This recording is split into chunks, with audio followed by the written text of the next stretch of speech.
बिस्मिल्लाहिर्रहमानिर्रहीम। अस्सलाम वालेकुम जी, मैं नजमुल हसन बाजवा हूं। आज 28 मार्च है, जुमेरात का दिन है। कुछ देर पहले जनाब मोहतरम काजी फायज ईसा साहब ने बाकायदा तौर पर पूरी की पूरी जुडिशरी को सरेंडर कर दिया है। आप यूं समझिए कि वो जो 6 जजेस जिन्होंने बहादुरी का इजहार किया, जो अलामत बन गए ब्रेवरी की, आज वो फातेह करार पाए हैं। और जनाब काजी फायज ईसा, अगर कोई हारा है इस मुल्क में तो वो जुडिशरी का निजाम नहीं हारा है, बल्कि काजी फायज ईसा साहब हारे हैं। एक इंतहाई अहम मुलाकात अब से कुछ देर पहले इख्तिताम पजीर हुई है और उसके बाद एक इंतहाई अहम प्रेस कॉन्फ्रेंस हुई। ये मुलाकात हुई जनाब मोहतरम मियां मोहम्मद शहबाज शरीफ, जो कि सेलेक्टेड वजीर आजम फॉर्म 47 के वजीर आजम है पाकिस्तान के, और जनाब काजी फायज ईसा साहब, इन दोनों के दरमियान ये मुलाकात 1 घंटा 20 मिनट जारी रही। आप हैरान होंगे ये सुन के कि इस मुलाकात को सबसे पहले करने की दिल की ख्वाहिश जिस बंदे में आई, वो जनाब मोहतरम मियां मोहम्मद शहबाज शरीफ साहब यानी कि फॉर्म 47 के वजीर आजम नहीं है, बल्कि जनाब मोहतरम काजी फायज ईसा साहब ने मोहतरम शहबाज शरीफ से मिलने की ख्वाहिश का इजहार किया। आप ये देखिए कि एक तरफ आपका जुडिशल कमीशन का आपका फुल कोर्ट इजलास जारी है, एक तरफ आपका फुल कोर्ट इजलास जारी है, उसके अंदर कोई आप किसी नतीजे पर नहीं पहुंचते हैं, और दूसरी तरफ आप ये देखिए कि वही काजी ईसा साहब जो हैं वो प्राइम मिनिस्टर साहब से मिल रहे हैं, यानी कि इस चीज को जानते हुए कि उनके ऊपर एलिगेशंस हैं, इस चीज को जानते हुए कि वो किस निजाम के तहत प्राइम मिनिस्टर बने हैं, लेकिन फिर भी काजी फायज साहब ने उनसे मुलाकात की। अब जो इस मुलाकात के अंदर ले दे हुई है, जो इस मुलाकात के अंदर ऑफर्स हुई हैं, जो इस मुलाकात के अंदर चीजें तय हुई हैं, सबसे पहले उसका खुलासा मैं आपके सामने रखना चाहता हूं। फिर आप ये बजाते खुद इस बात का अंदाजा लगा लीजिएगा कि कौन फातेह रहा और किसको शिकस्त हुई। कौन इस पूरे मामले में सुरखरू हुआ। 6 जजेस सुरखरू हुए या फिर काजी फायज ईसा साहब जीते। ये जो तीन बातें हुई, जो 3 पॉइंट्स के ऊपर डिस्कशन हुई, सबसे पहले वो मैं आपके सामने रख देता हूं। फिर आज साइफर के मामले में भी कुछ चीजें हुई हैं, वो भी आपके सामने रखी हैं। बिलावल भुट्टो साहब अचानक पूरी मंजरनामे से गायब हैं, ये क्या मामला है, उसके ऊपर भी बात करनी है। पाकिस्तान तहरीक इंसाफ ने एक बड़ा ऐलान कर दिया है, उसके ऊपर भी कुछ गुफ्तगू करनी है। और मोहसिन नकवी की मुलाकात हुई है जनाब अली अमीन गंडापुर साहब से, उसके ऊपर भी कुछ डिस्कशन आपके साथ करनी है। अच्छा, जो 3 चीजें सबसे पहले डिस्कस हुई ना, सबसे पहले उसके ऊपर बात करते हैं। देखिए, ये सोचा जा रहा था कि अब करना क्या है, यानी कि होने तक करिए की एक नया कट्टा खुल गया, अब इसका करना क्या है। अब ये 6 जजेस ने खत लिख दिया, इसके ऊपर बहुत सारी चीजें जो है ना वो जहन में थी। ऑब्वियसली ये आप समझ लीजिए कि चार्जशीट थी जस्टिस आमिर फारूक के खिलाफ, और ये चार्जशीट थी काजी फायज ईसा साहब के खिलाफ। अब चाहिए तो ये था कि इसकी एक बड़ी जबरदस्त इंक्वायरी होती, सो मोटो लिया जाता, लाइव समाज चलती, कौम के सामने सारी चीजें आती हैं। अगर किसी ने सबूत दिखाना है, कुछ रखना है, तो कौम लाइव समाज में, यानी कि भुट्टो का केस, आप आज से 50-60 साल पुराना केस अगर आप लाइव दिखा सकते हैं, तो 6 जजेस के घर की खवातीन की जो गंदी वीडियोस बनी, उनको भी आप उसके ऊपर भी लाइव समाप्त कर सकते थे। ये पूरी जुडिशरी का मामला था। लेकिन नाज़रीन करम, सुनिए जरा तय क्या पाया, क्योंकि इसके बाद अटॉर्नी जनरल और वफाकी वजीर कानून ने प्रेस कॉन्फ्रेंस किया, तो मैं जरा चीदा चीदा चीजें आपके सामने रख देता हूं। सबसे पहले यह तय पाया है कि ये मामलात जो ज्यादातर इन जजेस ने लिखे, वो मामलात मौजूदा चीफ जस्टिस के दौर में नहीं, बल्कि जस्टिस उमर अता बंदयाल के दौर में हुए। यानी इससे ज्यादा अब मोहतरम काजी फायज ईसा साहब चीफ जस्टिस हैं। मैं कोई ऐसा लफ्ज इस्तेमाल नहीं करना चाहता जिससे को तौहीन अदालत लग जाए, लेकिन मैं बड़े अदब से, बड़े एहतराम से अर्ज करना चाहता हूं कि इससे ज्यादा अलकसपन और क्या हो सकता है। यानी कि इससे ज्यादा आप कौम की उम्मीदें किस तरह से तोड़ सकते हैं। इससे ज्यादा मैं लफ्ज कुछ और भी इस्तेमाल करना चाहता हूं, लेकिन चलें, जरा जुडिशरी का ही ख्याल रखते हुए, कुछ भी हो, वो चीफ जस्टिस ऑफ पाकिस्तान है, थोड़ा एहतियात कर लेते हैं। इससे ज्यादा सुस्ती, काहली और इससे ज्यादा बदनीयती और कुछ नहीं हो सकती है कि आप सबसे पहले ये कह रहे हैं कि मेरे दौर में ये वाकयात नहीं हुए। ये वाकयात साबिक चीफ जस्टिस के दौर में हुए।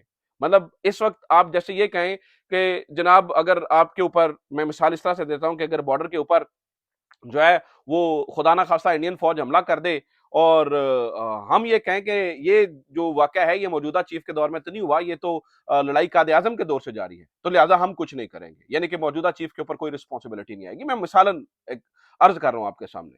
तो सबसे पहले उन्होंने ये तय किया कि जनाब ये मामला साबिका चीफ जस्टिस के दौर में हुए। अच्छा, ठीक है, चले, जिसके भी दौर में हुए, सरकार उनको तो करो। क्या किया उन्होंने इसके ऊपर कहा कि जनाब एक इंक्वायरी कमीशन बनाया जाएगा, और उस इंक्वायरी कमीशन के अंदर जो है वो डिटेल्स ली जाएंगी, वो तहकीकात करेगा। पहली बात तो यह है कि इस मामले के ऊपर सो मोटो बनता है। आप सुमोटो नहीं ले रहे हैं, ठीक है। दूसरी बात, आप इसके ऊपर जुडिशियल कमीशन बना दीजिए। नहीं, ये जुडिशियल कमीशन नहीं है। आप जरा इस चीज को जरा बारीकी है, ये बड़ा बारीक पॉइंट है। ये जुडिशियल कमीशन नहीं बन रहा है, ये एक इंक्वायरी कमीशन बन रहा है जिसको हेड करेगा एक साबिक जज, अच्छी शोहरत का साबिक जज इसको हेड करेगा। यानी आप ये देखिए कि एक रिटायर्ड जज इस बात पर बैठ के तहकीक करेगा कि क्या क्या मुल्क की मजबूत तरीन इंटेलिजेंस एजेंसी आईएसआई के ऊपर जो इल्जामात लगे हैं और जो हाजिर सर्विस 6 जजेस ने लगाया, क्या वो दुरुस्त है या नहीं। आप मुझे बताएं कि क्या उस जो साबिक जज है उसकी कंपनी टांगेंगी जिसके पास कोई अथॉरिटी नहीं है, जिसके पास कोई अथॉरिटी नहीं है, वो क्या इसके ऊपर फैसला करेगा। लेकिन खैर, इसे कहते हैं जान छुड़ाना, इसे कहते हैं मगरू लाना, इसे कहते हैं जान बचाकर निकलना, इसे कहते हैं वफादारी करना, इसे कहते हैं सबों के सामने सर झुकाना। आज यही कुछ हुआ है। आज जुडिशरी हार गई है। आज काजी फायज ईसा साहब ने इसे हरवा दिया है। आज काजी फायज साहब ने इसका सरेंडर करवा दिया है एग्जीक्यूटिव्स के सामने। इसकी मिसाल नहीं मिलती है।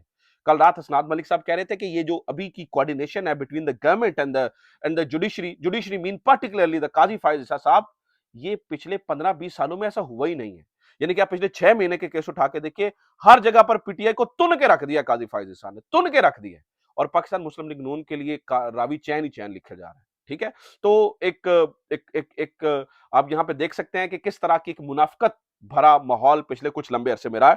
खैर, बार बार थोड़ा एहतियात से गुफ्तगू करनी पड़ती है, क्योंकि जहां पर तो इन्हें अदालत लगनी चाहिए कि जहां 6 जजेस के घरों की वीडियोस बनी, वहां पे तो इन्हें अदालत नहीं लगेगी, लेकिन यहां पर कोई सहाफी कुछ उठ के बात कर देगा तो वो जो है ना वो इस्तेहकाक मजरू हो जाएगा। लिहाजा थोड़ा एहतियात से चलते हैं, जरा आगे बढ़ते हैं। अच्छा जनाब, चले, अब ये सब कुछ हो गया, ये ढकोसले जो होने हैं वो तो होने ही हैं।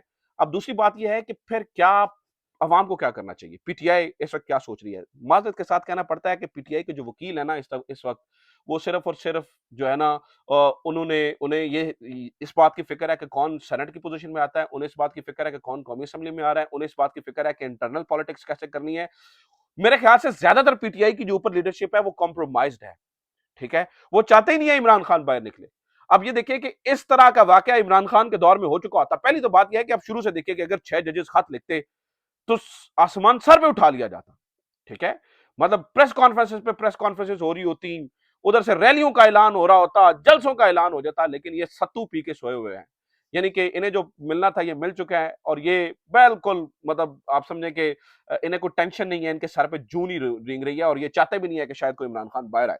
लिहाजा ये चुप करके जो है ना कुन्ने होके बैठे हुए हैं। अब प्रॉब्लम ये है कि कुछ तो करना है, कुछ लोग हैं जो ऊपर कुछ करना चाहते हैं। लिहाजा आज एक ऐलान किया गया है पाकिस्तान तहरीक इंसाफ की जानिब से, शेर अफजल मरवत की जानिब से कहा गया जी पाकिस्तान तहरीक इंसाफ एक बहुत बड़ी रैली निकालने जा रही है, कख भी नहीं होना, खेत है सवा।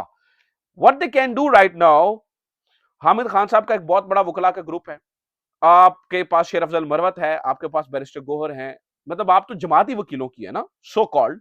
तो आप एक, जब तक आप एक वकला तहरीक नहीं शुरू करेंगे, ठीक है, अगर वकला तहरीक नहीं शुरू होगी तो कख भी नहीं होना। लिहाजा आप रैलियां करते रहे, वो आपको डंडे सोटे मार के घर बिठा देंगे, होना कख भी नहीं।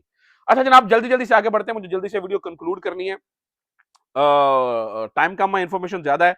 आज देख लें साइफर के ऊपर क्या हुआ है, जरा मैं उसकी भी कुछ तफसीलात नाज़रीन किराम आपके सामने रख दूं, क्योंकि साइफर के अंदर भी आज कुछ चीजें बड़ी डिटेल के अंदर डिस्कस हुई हैं। यहां पर तो इमरान खान की जान खलासी होती हुई नजर आ रही है। वैसे तो साइफर केस की समाअत मंगल दिन 1 बजे तक मुलतवी है, लेकिन जो बातें हुई हैं वो जरा देख लें। आज वैसे जल्जले के झटके भी आए, लेकिन जल्जले के झटके के दरमियान भी ये समाअत जारी रही। ऑब्वियसली मुल्क में जो ऑलरेडी जल्जला के झटके चल रहे हैं उनसे तो अल्लाह ताला माफ करे, ये छोटे ही हैं। अच्छा जनाब, जस्टिस आमिर फारूक साहब ने कहा इस केस में असद मजीद और आजम खान स्टार विटनेस हो सकते हैं, लेकिन असद मजीद की गवाही में ऐसा कुछ नहीं है। फिर जनाब उन्होंने कहा कि पाकिस्तान में अमेरिका के सफीर को कौमी सलामती कमेटी के इजलास में बुलाया जाए, अमेरिका से वो इजलास में शिरकत के लिए आए और ये साजिश करते रहे कि सफीर को डिमाश किया जाए और पाकिस्तान और अमेरिका के ताल्लुकात खराब हो सकते हैं। ये बैरिस्टर सलमान सफदर ने कहा, मतलब अगर आपने डिमाश क्यों किया, सबसे पहली सवाल तो यह है कि डिमाश आपने क्यों किया ना। सबसे पहला सवाल ये पूछना चाहिए कि अगर कख भी नहीं, साजिश भी नहीं, उधर मतलब सिर्फ और सिर्फ ये इमरान खान की पखंडबाजी थी, ड्रामेबाजी थी, तो डिमाश क्यों किया और कौमी सलामती कमेटी ने इसे क्यों कहा। दूसरी बात यह है कि असद मजीद इस केस में जो है ना वो असद मजीद की गवाही के ऊपर बात हुई, लेकिन ऐसा मामला नहीं है। अच्छा, एक जो सबसे इंपॉर्टेंट रिमार्क्स आज जो है वो मियां गुल हसन औरंगजेब ने दिए हैं। मियां गुल हसन औरंगजेब बार बार ये कहते रहे हैं, उन्होंने कहा कि ये जो आप कह रहे हैं कि अगर इस तरह की धमकी है, तो क्या वो फिर उसको साजिश में नहीं लिया जाएगा और क्या इसके ऊपर मुल्कों को कैसे जो है ना वो रिएक्ट करना चाहिए? रिपोर्टेडली ये सारी चीज़ें हुई हैं। जल्दी-जल्दी से ये भी बता दूँ कि मोहसिन नकवी साहब की भी आज मुलाकात हुई है अली अमीन गंडापुर से, उसके ऊपर भी काफ़ी जो है ना वो रौला डला हुआ है और इस वक़्त पाकिस्तान तहरीक-ए-इंसाफ के अंदर भी काफ़ी सारी चीज़ें चल रही हैं। तफ़सीलात काफ़ी हैं, खबरें काफ़ी हैं, लेकिन अगली वीडियो में आपके साथ शेयर करूँगा। कुछ चीज़ें अभी उनके ऊपर मैं मालूमात इकट्ठी कर रहा हूँ। पीटीआई के अंदर क्या चल रहा है, इसके ऊपर कुछ चीज़ें हैं जो मैंने आपके साथ शेयर करनी है, लेकिन अगली वीडियो में अपना ख़्याल रखिए। खुदा हाफ़िज़।